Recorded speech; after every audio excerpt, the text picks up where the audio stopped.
dumpster is a horrible place to die. Denji spent his entire life paying off debt and hunting devils for the Yakuza. The mobsters eventually betrayed him. They chopped him to pieces and left his remains to rot under the control of the zombie devil. Denji died with absolutely nothing, but Pochita sacrificed his own existence to fix that body. The small devil became Denji's heart to give his only friend a second chance. That contract created Chainsaw Man, but Pochita wasn't the only thing waiting in the dark. The spirit of vengeance was drawn to Denji at the moment Pochita rebuilt him. Denji had spent his entire existence being exploited by the people in power, dying with years of cruelty left unanswered. For the spirit, that made him a compatible host. When Denji pulled the starter cord in his chest, the chainsaws tore through his skin just like they were supposed to. Except this time, the metal caught fire. His human face burned away, leaving a flaming skull in its place. The undead mob inside that warehouse thought they were dealing with a helpless kid. Instead, they locked themselves in a room with the monster that burns souls. Denji woke up hoping for a second chance at a normal life, but the new entity sharing his body only wanted to punish the guilty. Denji woke up with Pochita's pull cord sticking out of his chest. His body had been rebuilt around Pochita's heart, but the warehouse around him was still full of the Yakuza members who had torn him apart.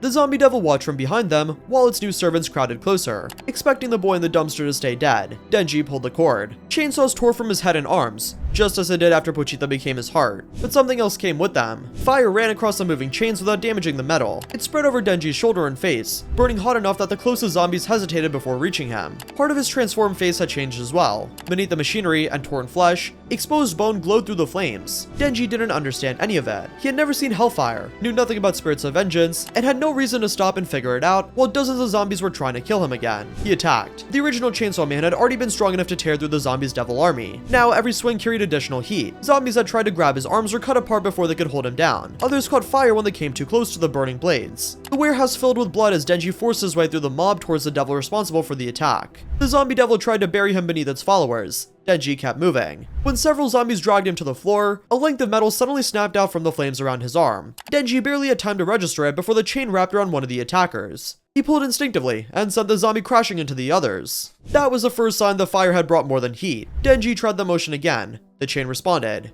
The devil eventually became the only target left that mattered. Denji reached it and tore into its body with the same relentless attack that had overwhelmed it in the original timeline. Hellfire spread across the cuts as the chains opened its flesh. The added damage shortened the fight considerably, but the devil still died because Denji physically destroyed it. The flames did not erase it from existence, burn away its soul, or bypass the normal rules governing devils. They simply gave Denji another way to hurt it. Once the zombie devil stopped moving, Denji's transformation began to fade. The chainsaws withdrew, the fire disappeared with them. The strange chain was gone, as though it had never existed. Denji was left standing amongst the bodies with no explanation for any of it. He understood Pochita. Pochita had become his heart and given him another life. The fire was different. He could still feel something somewhere beneath his own thoughts, distant enough that he couldn't make sense of it. It carried an anger that did not feel like his. Denji spent his entire life paying off debt and hunting devils for the Yakuza, but whatever had awakened alongside Pochita had reacted to them with something much stronger. Before Denji could think about it for long, public safety had arrived. Makima entered the warehouse expecting to find the results of the zombie devil incident. Instead, she found a living teenager surrounded by dead zombies and the remains of a devil, with evidence of a transformation that did not fit neatly into anything she had encountered there. Denji noticed her for a much simpler reason. She was the first person who looked at him after his resurrection and did not immediately try to kill him.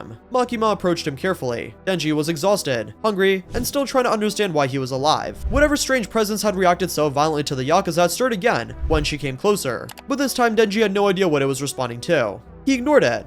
Makima offered him food and a place within public safety. For Denji, that was enough. Makima brought Denji into public safety because the chainsaw devil inside him was already unusual enough to justify close observation. The fire made him even harder to classify. Denji could explain Pochita becoming his heart, but he had no explanation for the burning transformation or the chain that had appeared during the zombie devil fight. Makima did not reveal how much that interested her. She simply kept Denji close and gave him exactly what he had spent most of his life without: regular meals, clean clothes, somewhere warm to sleep, and a reason to believe his life had finally improved. He was assigned to work with Aki Hayakawa, whose patience with him disappeared almost immediately. Their personalities were incompatible, and Denji had little interest in the discipline or larger purpose. Aki attached to devil hunting. Denji still treated the job like work. He wanted food, money, and whatever reward Makima might offer him next. Becoming stronger had not suddenly given him a heroic worldview, and that became obvious when Power entered the team. Power offered Denji exactly the kind of deal he understood. If he helped rescue her cat, Meowie, she would let him touch her chest. Denji followed her without thinking much further than that. He did not know she was leading him to the bad devil,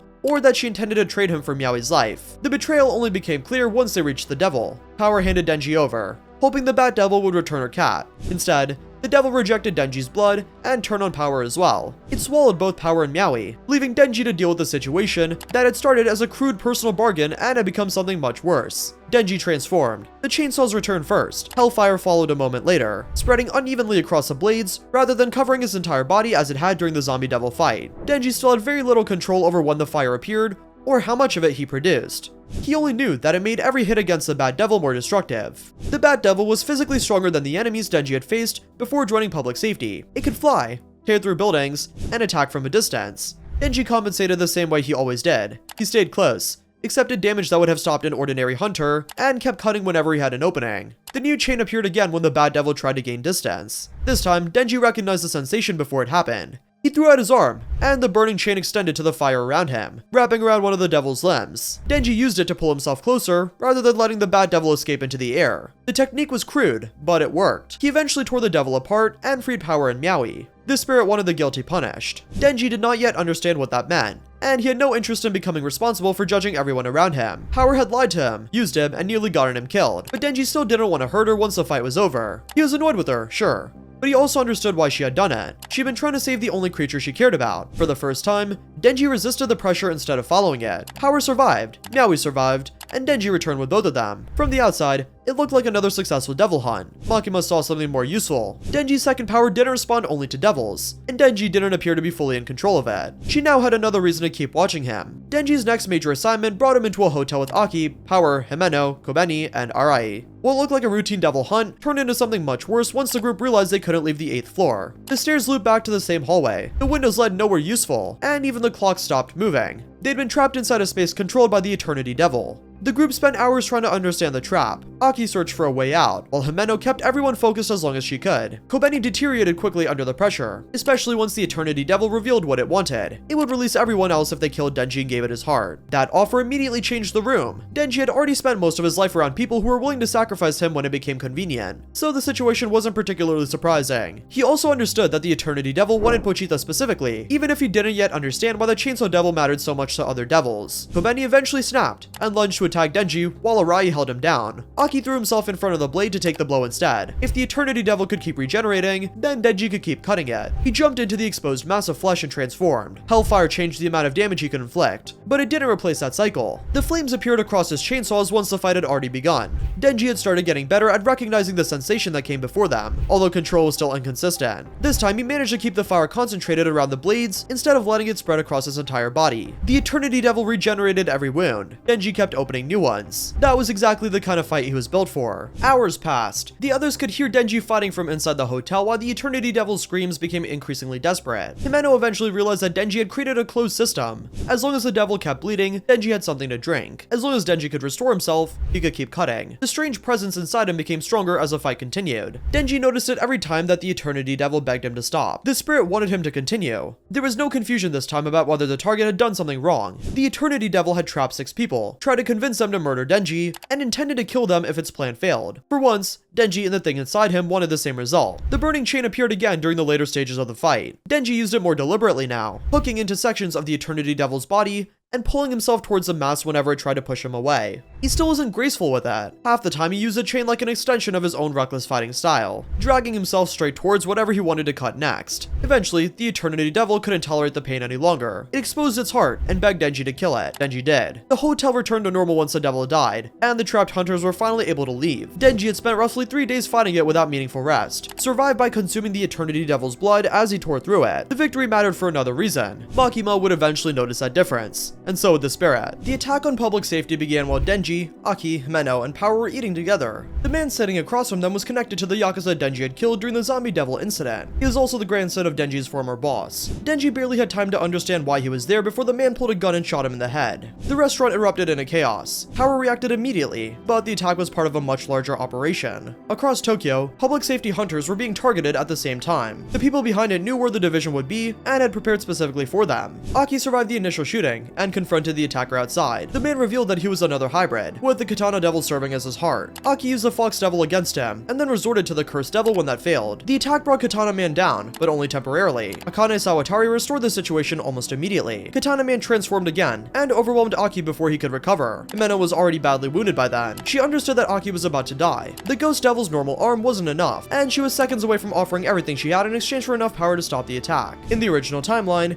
she eventually offered everything. This time, Denji woke up first. The spirit had already reacted to serious injury before, but this was the first time Denji had been unconscious while it happened. The gunshot hadn't permanently killed him because Pochita's heart still allowed him to recover, but he hadn't received blood, and nobody had pulled his starter. The spirit couldn't replace either of those things. It could only force Denji's damaged body to move for a moment. The change came from the other presence inside him. Heat spread through his body before he opened his eyes. The bullet wound in his head remained, and the spirit wasn't healing it. Fire moved around the injury as his fingers twitched against the floor. The spirit forced just enough movement through his arm for his hand to find the cord in his chest. Denji pulled it. The transformation interrupted the fight before Himeno could make the final sacrifice. The bone beneath his transformed face burned brighter than it had during the Eternity Devil fight. Denji didn't stop to understand why the spirit had brought him back into the fight. He saw Aki on the ground, Himeno disappearing piece by piece, and Katana Man standing between them. Denji decided that was enough and charged. Katana Man was faster and far more experienced than the enemies Denji had fought before. His attacks could cross a distance between them almost instantly, cutting through Denji before he had time to react. Denji still took the first hit badly. His torso opened and he crashed into the street. The difference was that Katana Man couldn't end the fight with one clean attack anymore. Denji's chain snapped out before Katana Man could create distance. It wrapped around his arm and forced both hybrids back into close range. Denji used the chain less like a weapon and more like a way to keep the fight ugly. Each time Katana Man tried to reset and use his speed, Denji dragged him back towards the chainsaws. Sawatari tried to intervene with the snake devil, but Denji didn't kill it outright. Doing that would have created consequences he had no reason to understand yet, and he was too focused on Katana Man to chase Sawatari once she backed away from the immediate fight. Katana Man eventually made another attempt to rush him. This time, Denji was ready enough to catch him. The burning chain wrapped around his torso and stopped the attack before Katana Man could finish it. Denji pulled him close, expecting another chance to use the chainsaw on his head. Something else happened instead. For a moment, Denji couldn't move. The fire around his skull changed. The spirit took control of the transformation just long enough to force Katana Man to look directly into the burning sockets beneath Denji's chainsaw-covered face. The penance stare activated for the first time. Katana Man didn't experience anything his grandfather had done. The spirit judged him for his own actions, the people he'd helped hurt, the violence he'd personally committed, and the suffering created by the attack on public safety were forced back onto him all at once. Denji didn't see any of it. He only saw Katana Man stop fighting. The effect lasted seconds, but when it ended, Katana Man collapsed and couldn't immediately transform again. Denji had no idea what he'd done. He hadn't chosen the attack, and didn't understand why staring at someone had suddenly ended the fight. The spirit released control as quickly as it had taken it. Denji reverted soon afterward. Himeno was still alive. Katana Man was down long enough for the surviving public safety hunters to secure him before he could recover, while Sawatari used the confusion to escape. The ambush had still devastated public safety, but the attackers no longer got the chance to abduct Denji or regroup for the same second confrontation that happened in the original timeline. She hadn't escaped unharmed. Himeno was already badly injured from the ambush before Denji returned to the fight, and those injuries weren't something Ghost Rider could simply reverse. But Denji's intervention happened early enough that she never had to offer her entire body to the Ghost Devil. Aki didn't lose a person who had spent years working beside him. Himeno remained part of the division, badly injured, and forced to deal with the consequences of how close she had come to sacrificing everything. Denji and Power also returned to an apartment and team that hadn't been hollowed out by her death. Her injuries from the ambush kept her away from the frontline operations while the division reorganized. Makima would have to account for that change. She also had a second problem. Denji had just demonstrated an ability that didn't behave like a chainsaw, hellfire, or anything public safety could easily classify. Katana Man had been physically capable of continuing the fight until Denji looked at him. After that, he wasn't. Makima now had proof that whatever lived alongside Pochita could attack something deeper than the body. The Katana Man attack left public safety badly damaged. Several hunters were dead, others had resigned, and the surviving divisions were reorganized under Makima. Katana Man had been captured during the ambush instead of escaping with Denji, while Sawatari remained the loose end public safety had to pursue. That means the later assault and Denji's second fight with Katana Man never happened in the same way. Denji understood very little about the larger operation behind the attack. What stayed with him was the moment Katana Man stopped fighting. Denji hadn't cut him apart. He hadn't burned him. He had simply looked at him, and something inside Denji had done the rest. That bothered him more than he expected. He also hadn't been the one deciding when to use it. Himeno survived the ambush, but recovery took her out of active field work. She had returned before she could offer her entire body to the Ghost Devil, so the contract that killed her in the original timeline was never made. Her existing injuries were still severe enough to keep her away from the front line, and even after she recovered enough to remain with public safety, she shifted towards supporting and training the surviving hunters instead. That kept her alive without placing her directly into every operation that followed. Her presence still changed Aki's life immediately. He wasn't dealing with her death on top of everything else public safety had lost, and his focus shifted towards protecting the people he still had around him instead of carrying the same grief that had followed him in the original timeline. Denji noticed a change without really knowing what to call it. Aki was still strict. still irritated by both him and power, and still obsessed with the gun devil. He just wasn't as isolated. For Denji, life returned to something almost normal again. He ate at Aki's apartment, argued with power, went on assignments, and kept chasing whatever attention Makima offered him. That part of him hadn't changed. Even after everything that happened during the ambush, Makima still represented the life he wanted. She had given him a home, work, food, and affection when he'd had none of those things. The spirit continued reacting to her, and Denji continued ignoring it. The difference was that he now understood the reaction wasn't random. The same pressure he had felt around Katana Man sometimes appeared when Makima was nearby, and it wasn't really knowledge. It's not like Denji could see her past or identify her crimes. He only knew that the presence inside him became restless around her in a way it didn't around most people. Makima noticed Denji changing too.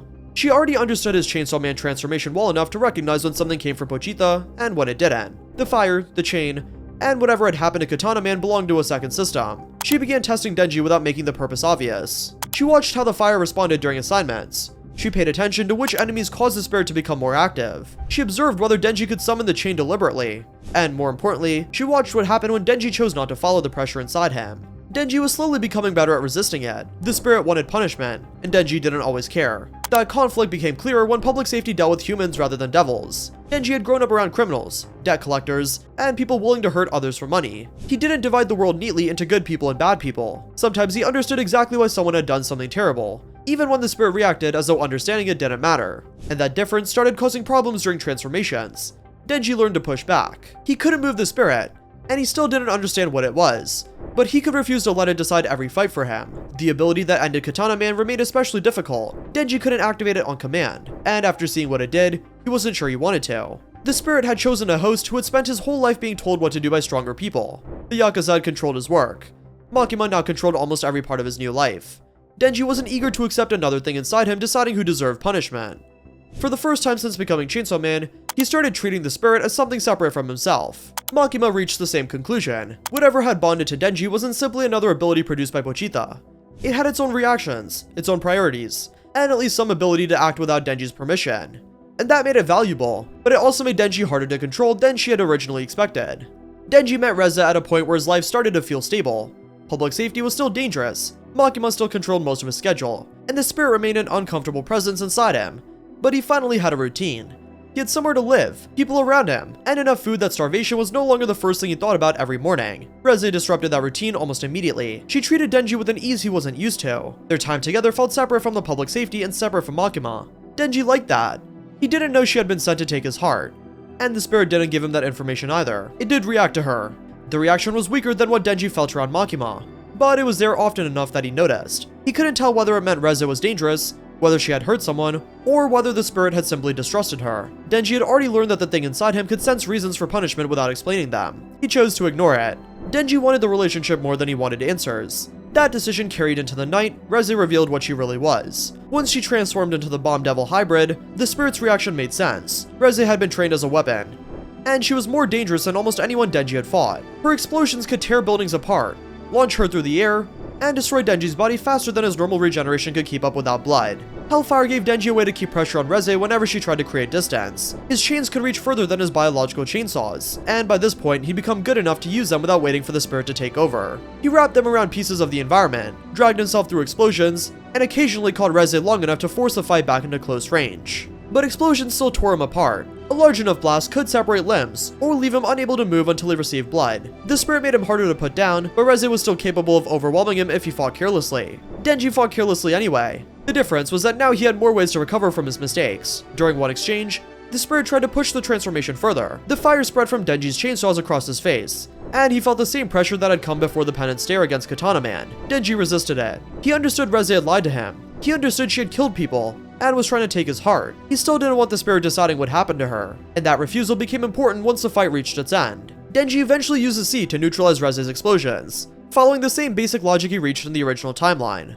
Water gave him a way to stop the battle without trying to overpower every explosion directly. His chains helped him hold on to her long enough to put them both down. When they surfaced, Denji had the chance to finish her, but he didn't. The spirit wanted punishment, but Denji saw something else in Reze. She had been shaped into a weapon by people with more power than she had, just as Denji had spent most of his own life being used by the Yakuza, and was now being directed by public safety. He didn't excuse what she had done, he just couldn't reduce her to the list of people she had hurt. He let her go. Denji still wanted to run away with her. For a short time, Reze still considered doing the same. She eventually turned back towards the cafe where Denji was waiting, but he had no way of knowing that. From his perspective, she had already chosen to leave. Makima intercepted Reze before she reached him. Denji remained at the cafe with flowers, waiting for someone who never arrived. The spirit didn't warn him what had happened. It didn't show him Reze's death or identify Makima as a person responsible. Denji simply sat there until it became obvious Reze wasn't coming. Power eventually found him, and life moved forward. Denji told himself Reze had made her choice. Makima allowed him to believe it, but that lie became even more dangerous now that the spirit was a part of him. Denji still trusted Makima enough to ignore every warning he felt around her, but the gap between what he believed and what she was actually doing continued to grow. So this is what happens when Denji becomes Ghost Rider. Makima allowed him to believe it, and that was the real problem with Denji becoming Ghost Rider. The spirit of vengeance could punish people for what they had done. It could burn devils, judge killers, and give Denji power he never would have had on his own. But it couldn't explain the world to him. Denji still had to decide who he trusted, and right now he still trusted Makima. The spirit had been warning him about her for months. Every time she got close,